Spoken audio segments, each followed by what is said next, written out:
It's 4:05, and I'm gonna call the meeting to order. As over here. I mean, there might be something Okay. interesting. Okay, Okay. do we have any public out there? How do I find that out? Anything? On the right-hand side, participants, Yeah, so. Analysts, attendees, And then, so no. is, And click on the other one, I can't. which Put my one? glasses on, does it say 0? That says host. Oh, attendee 0, yeah, so we're good. We're good, okay. And Morgan did email me that she couldn't make it today. Okay, At the last minute, she was planning to make it. all right, so we have no public comment. No comment. Seems like that's a good thing. I don't know. Okay, now, Joe, did you all get the minutes for the last meeting? Yes. sure, and maybe you were expecting 400 people online. I've been in a few of those meetings lately. Well, I saw you laid out there. I thought they were here for us, Carl. We haven't created enough storm yet, so, Yeah, okay. So everybody read the minutes? yes. Yes. Can I have a Motion to approve the minutes. Second. Approve meetings.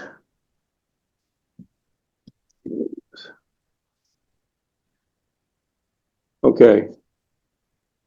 The first thing on the agenda, of course, is the CCSMM, and I attended that meeting for 2 hours online.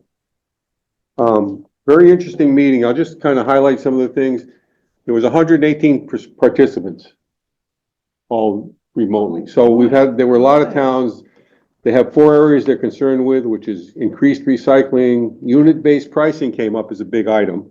Yep. Food scraps organic. Oh, by the way, food scraps organic. I got a hold of Dave King, who's doing something with the gardens and work with, they've got a center on. He wanted to be part of us, but he's recently retired guy and he's been doing the community recycling at the community garden. And he's in with the, I don't know what committee it is, the Valley Regional Subcommittee. He's working on that. So he wants to be part of us, but he's not available right now. But they're right, he's actually recycling the food scraps Oh, good. in town. And then they had extended producer responsibility. And if anybody looked at the paper yesterday or today, it's they're doing tires. It's the next thing that they're doing in town. Okay. So the Okay. state, At the legislature? yeah, they've got it so that it's up to the tire producers, but they haven't got it to the tire The retailers. retailers, yeah. They missed that loop, so Yep, they're I gonna try, know, I know. they're gonna try and pass that this year. And We, what is that? So when you go buy a tire, yeah, if you go to, the retailers have to keep track of the tires they sold, and they gotta also get $5 extra. And then they're Okay. supposed to be responsible for getting rid of the other tires. okay, But I don't know how that's gonna fall in place with us, because we're still charging people for tires in our transfer station. And, as it should be, but they should be handling like batteries. You know, if you don't turn a battery in, you can't get on that. Are we currently charging the retailers? Are the retailers recycling their tires at our transfer station? Carl, they're not, that I know of, right? The retailers don't come. Well, I mean, I don't know I assume Town Fair Tire doesn't dump them on the side of the road. No. I don't know what they're doing with it. I don't know if they are, it's a good question. They certainly charge for old tires. When you get a new set of tires, there's a tire fee.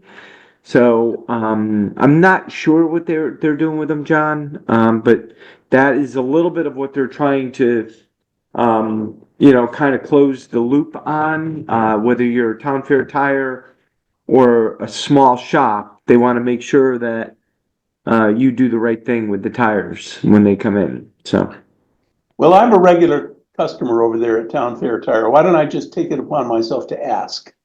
yeah, I mean, I'll find out. I'm sure they're gonna tell you that they do a responsible thing, and I bet they do. There's I'm probably guessing. a corporate program for a big company like that. Yeah. I would think. Yeah, we do, still charge for tires at transfer station, and we charge more than $5 if they're bigger tires and little tires. So we got a varied rate we charge. So I don't know what the numbers are for that, because I never asked Bill to tell me what the numbers were, but that might be something at some point we want to look at what we're taking in, and when they go into this system, if we take in fewer or more, because that's revenue for us actually, Carl. On one side, it's revenue, on the other side, it's what does it cost us to get rid of them? And I don't know the delta between those two. Is that something we want to look at? Well, hopefully we won't be doing any of that. Hopefully we won't be in the tire business at all within a year or two. Yeah, well. We won't take them. We won't even take them. We'll just say, take them to Town Fair Tire or something. I did find out Woodbury reported, Middletown reported, Sharon reported. There were a lot of towns that reported on their recycling efforts. They're all doing something a little bit different. And the state's trying to, let's see, what's her name? Head of it. Katie Dykes was at the last part of the meeting, and they're looking at 14 municipalities in Western Connecticut to get rid of the organic. So they're kind of looking, Carl, at what Needleman and you were trying to do is get a regional kind of an effort there. So I don't know but there wasn't a lot of detail on it, but they dealt with a company called Tetra Tech as a consulting company, and the consulting company was paid for by the DEEP grant. So we might something we want to look at later on. So, along those lines, the COG did receive a grant, a $600,000 grant to look at the Essex transfer station and determine, now that Mira has dissolved or will be completely dissolved shortly, how should that best be operated? Should it be a regional waste authority with, 10 to 20 towns in it, or should it be just go back to the town of Essex and not do anything? But Norm Needleman has been talking about, if in fact it remains a regional waste, a regional waste site, he would like to see the new operator of whoever operates it have a robust composting program. So I would say, and I hate to tell you to hold that thought, but hold that thought, because we may do something regionally where we are encouraging composting up at the Essex transfer station. They had Middletown reported, and of course, boy, I'll tell you, their mayor can talk for an hour. Man, he can talk. And he was talking about their food scraps because they have one in the inner city and one for the outside regionals. And they went to the bag system of the orange and green bags thrown in. Yeah. And that seemed to be pretty good. And people were very responsive, but. He got roasted for it. Did he? Yeah, so what you're talking about, Barry, is unit-based pricing, and it is incredibly unpopular to implement. I will tell you that. That's why probably 5 towns maybe in the state have it. West Hartford tried, and they said, nope, we're not doing it because there was a rebellion. Middletown did it for part of Middletown, not all of Middletown. They did it for an area of Middletown, and even that area, they were not very receptive. I think they're continuing to do it, but it's where, you basically sell, we would sell bags to people, and recycling would be free, but your solid waste would cost you money depending on how many bags you throw away.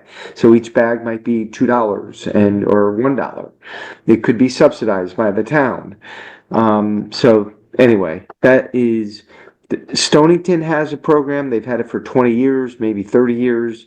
So it's very smooth there. And I forget, there's like 1 or 2 other towns. I think Manchester was doing something too. They had food scraps stations and satellite units for the garbage. They actually have satellite units that take the food waste. Yeah, I'm not composting or getting rid of food waste is completely different than unit-based pricing.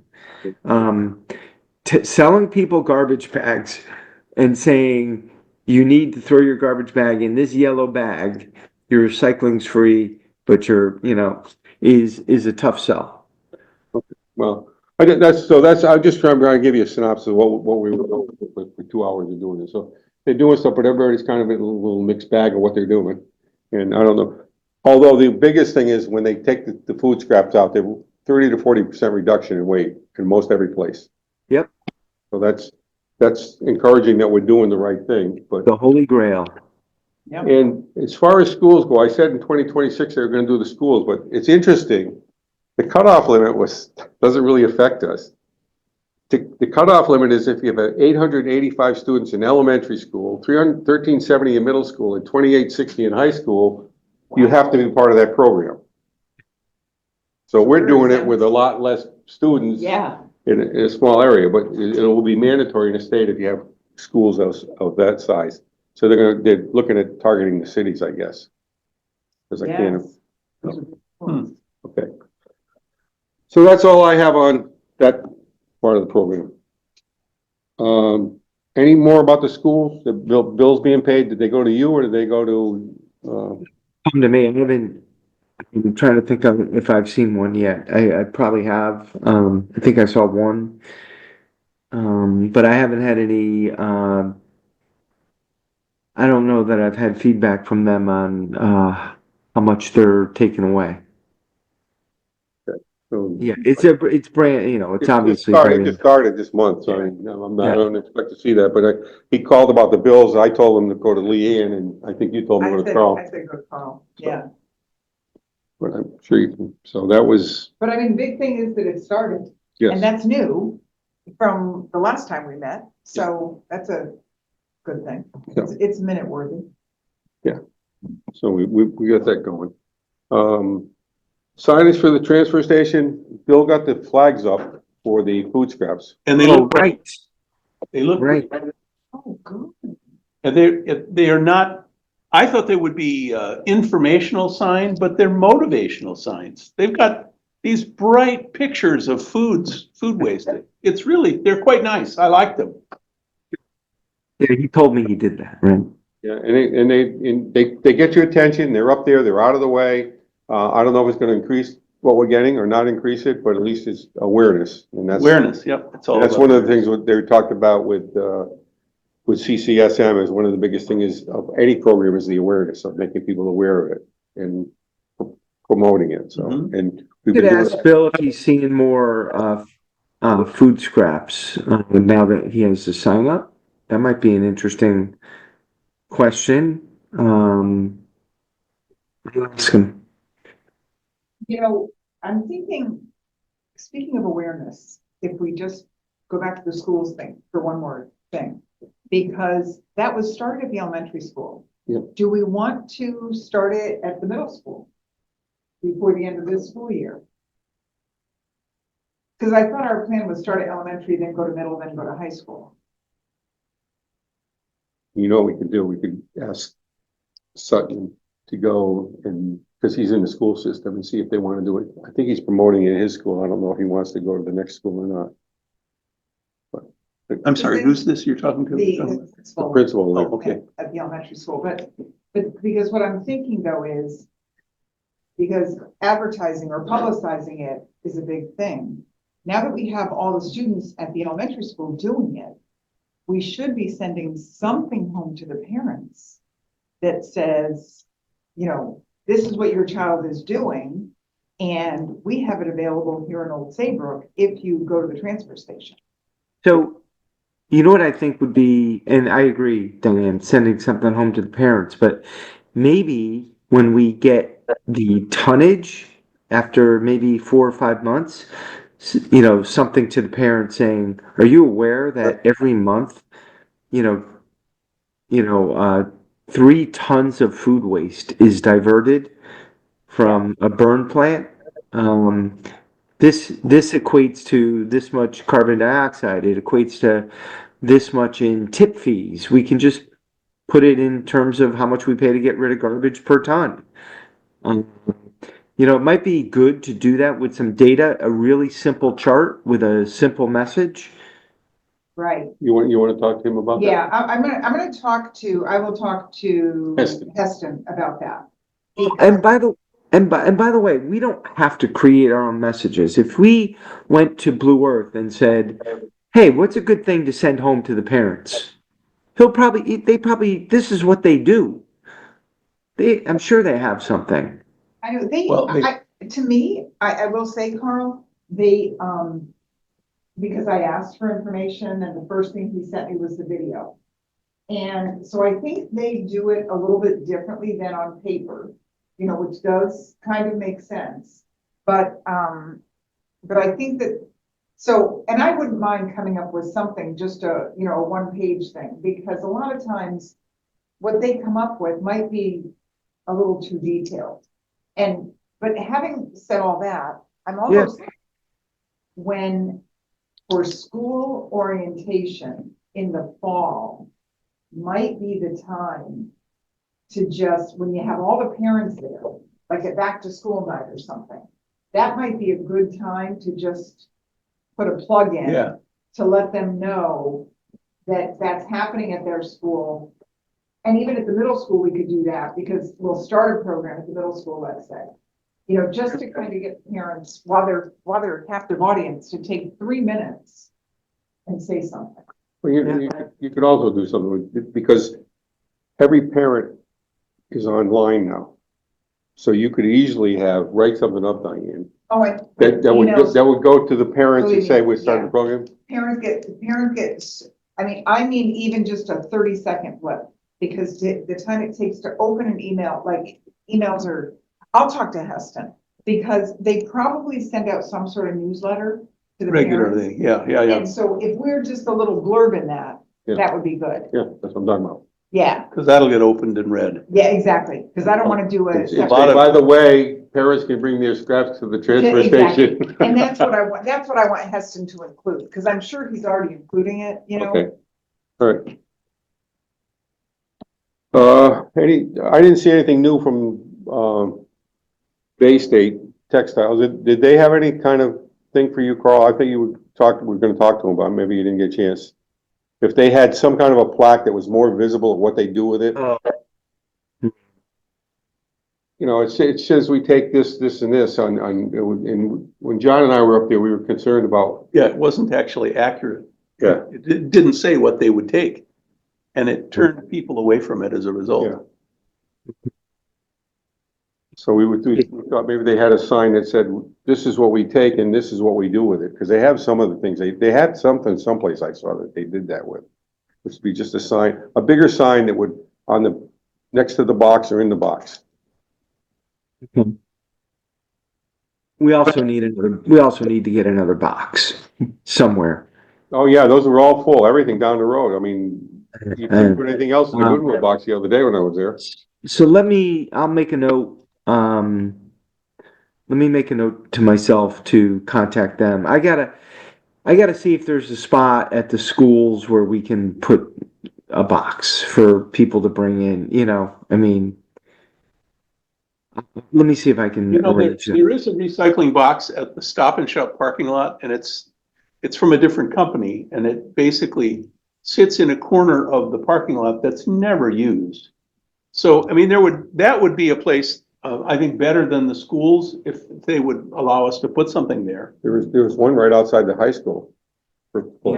There is, that one's right outside the high school, and they take old clothes. So the difference is, Bay State's like, fine, give your clothes away. That's fine. We want your old shoes, your socks that have holes in them, your rags, your old sheets, you know? So that's what's different about them. That's the stuff you normally throw away.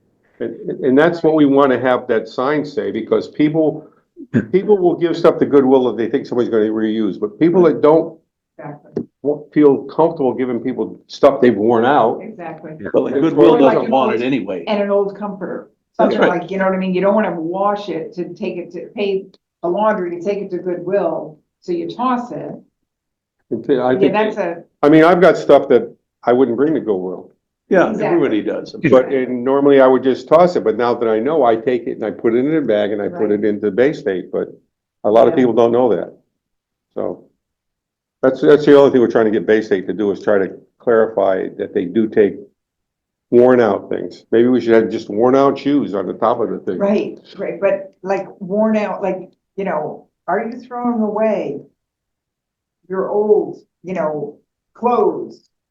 Blah, blah, blah, you know what I mean? Like, because shoes were, to me, such a gift, they take shoes. I think it's awesome. Okay. I just sent an email, to me, just to remind myself. I'll do that in the next couple days. Okay, I know we're talking about information and we have been focusing on signage at the transfer station. But I was trying to help some friends of mine who have just moved to Essex. And I was looking at the Essex, transfer station website, and they have this whole two-page informational piece about what they will take, what they won't take, what you could take to other places if they won't take it. And I looked on our website, we really don't have much information about what goes to the transfer station and what doesn't. We could do that. John, drop that off, okay? Yeah, Will. Drop it off and maybe we could, I'll have, what's in, what's out, huh? Yeah, and it's really good because you can use this, and actually, I think it's laid out so that it can be a trifold brochure, and there probably are hard copies of it up at the transfer station if you go there.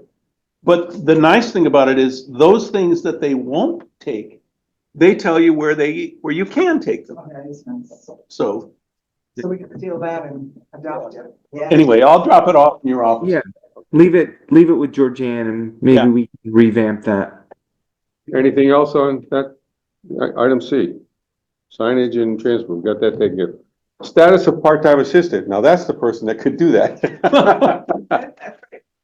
Yeah, so unbelievable. You're not even gonna believe what I'm about to tell you. So I advertised for it and I had, I'd say, well, I know how many. I had 4 people interested in this very, very part-time job. And I will tell you that, I would say at least 2 of them were excellent, like just kind of middle of their career. Maybe they want to work a little bit, maybe they don't anymore. But go-getters. One of the ladies was had a career in marketing, 30 years, and she was just like, "Look, I just want to do something different. I live in town. I don't need anything big. I am going to be looking for another job, but not immediately." And it was great. So then I get a letter from the union in town, the support union.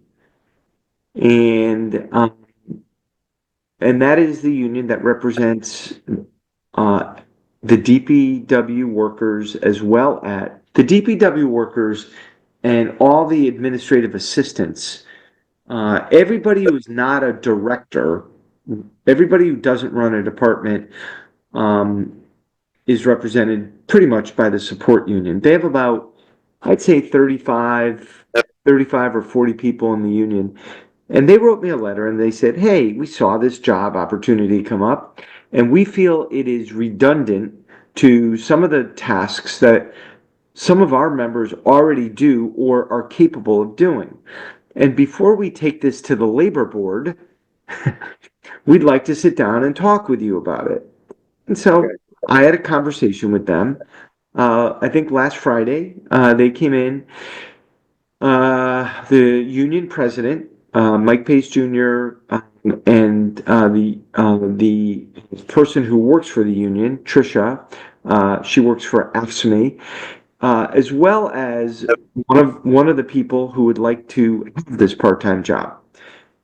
And I looked at it and I looked at the first 6 things on the job application. I said, that is not redundant. That has nothing to do with the job that anybody does in this town. And they're like, "Yes, but we're capable of doing it." And I'm like, "Well, you may be capable of doing it, but the person who you'd like to have the job already has a 40-hour-a-week job. And anything over and above that would be overtime. And anything that takes away from that takes away from his job that he's hired to do."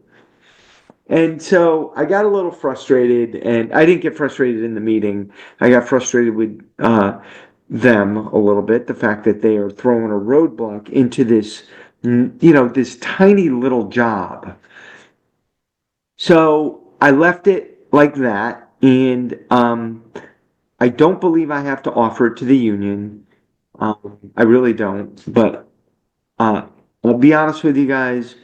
At the moment, I kind of don't have the bandwidth to have another fight on my hands. I Yeah, I will, got it.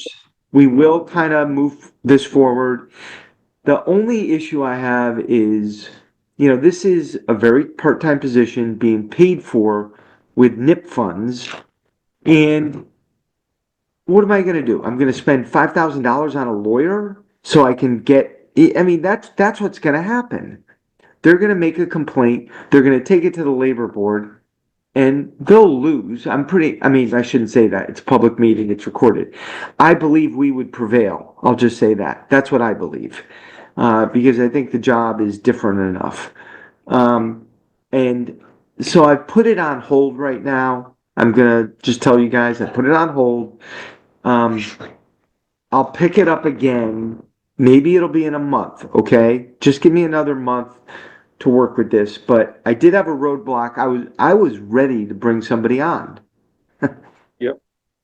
And then I got this letter. So give me a month or so to to figure out my next move on this, okay?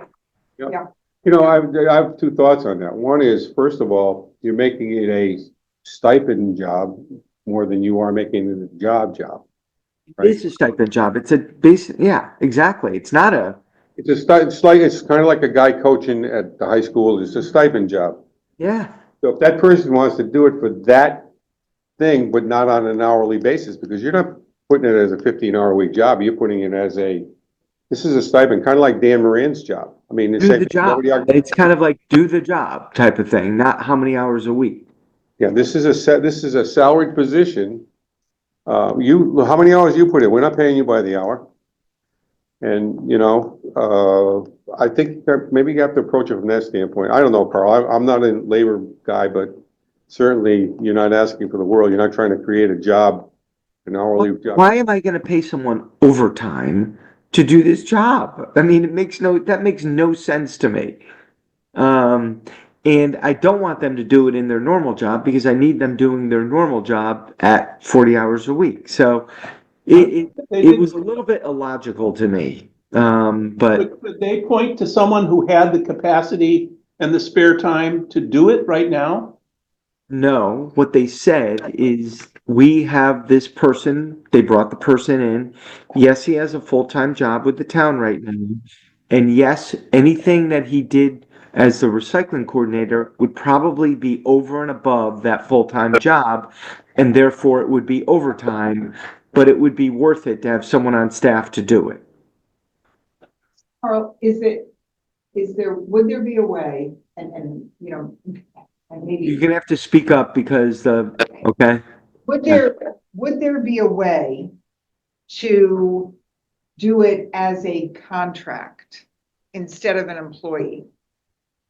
I mean, that's essentially, yeah, but what they're saying is you can't even do that because, I mean, Diane, you can't just call something well, like when people say they're a 1099 worker, but they're really an employee because the person, so what the union is saying, you can call it what you want, but really this is a job that belongs with this group of workers.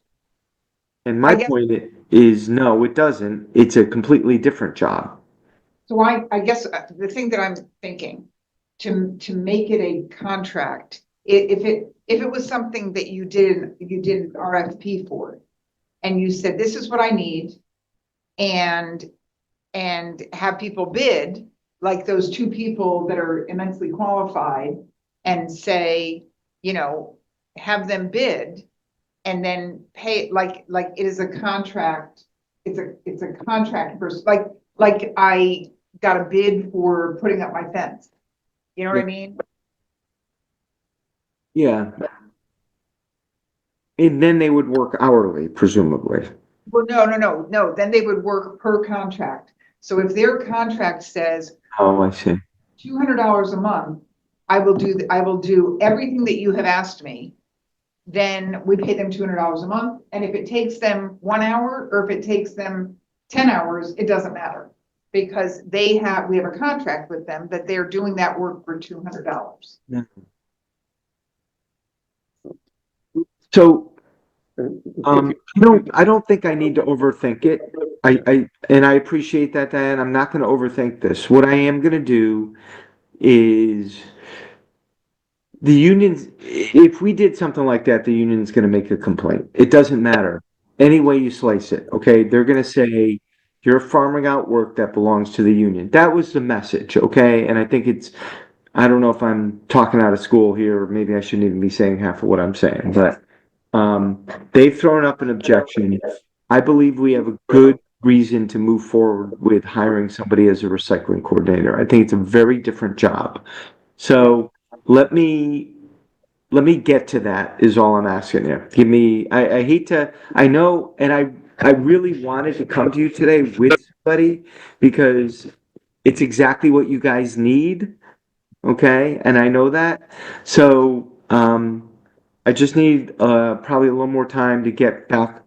I'm probably just gonna have Pat McHale say, if you guys wanna take this to the labor board, we're ready, but we think you're wrong. And, do it once, do it right. I think it's because of the title we used on it. Person, recycling coordinator. If we used some other name, it probably would have been, Yeah, Same it's a task. pretty lofty title, given the nature of the job, frankly, the number of hours and the compensation. It's a lofty title.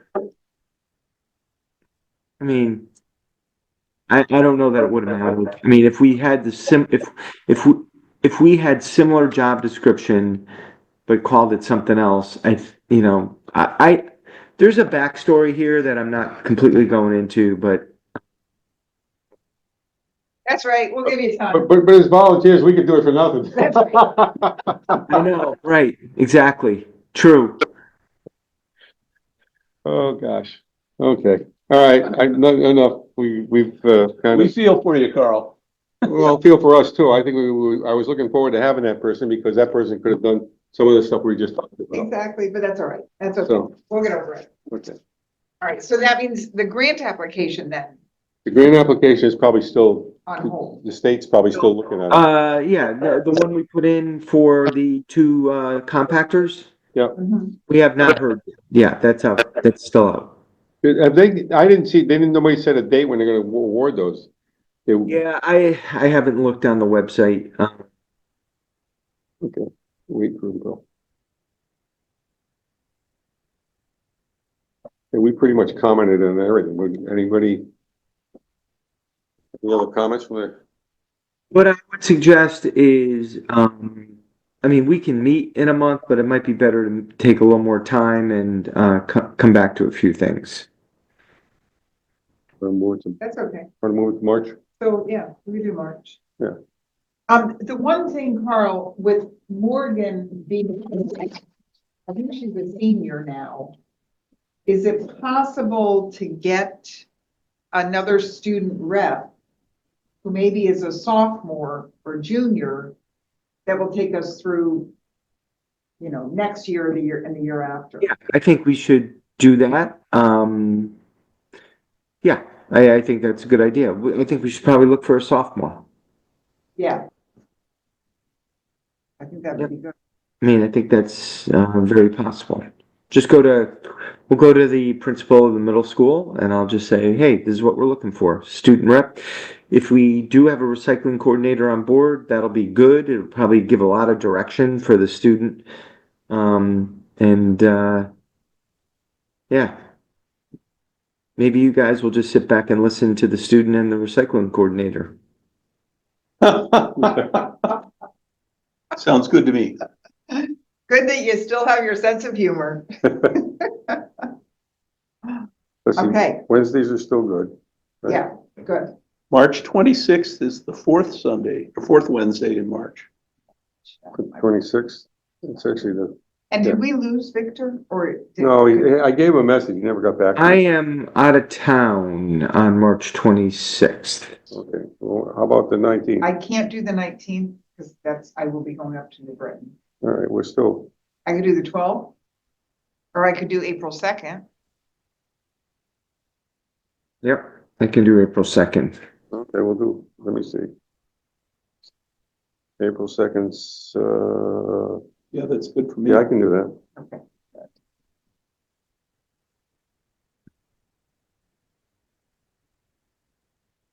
April 6th. Hey, Barry, when you leave, maybe you go down and tell Georgianne that's the next meeting, okay? Okay, we'll do that. That Yeah, way I'll she, mention it to her. We gotta she'll drop put this. it on, she'll put it on the calendar.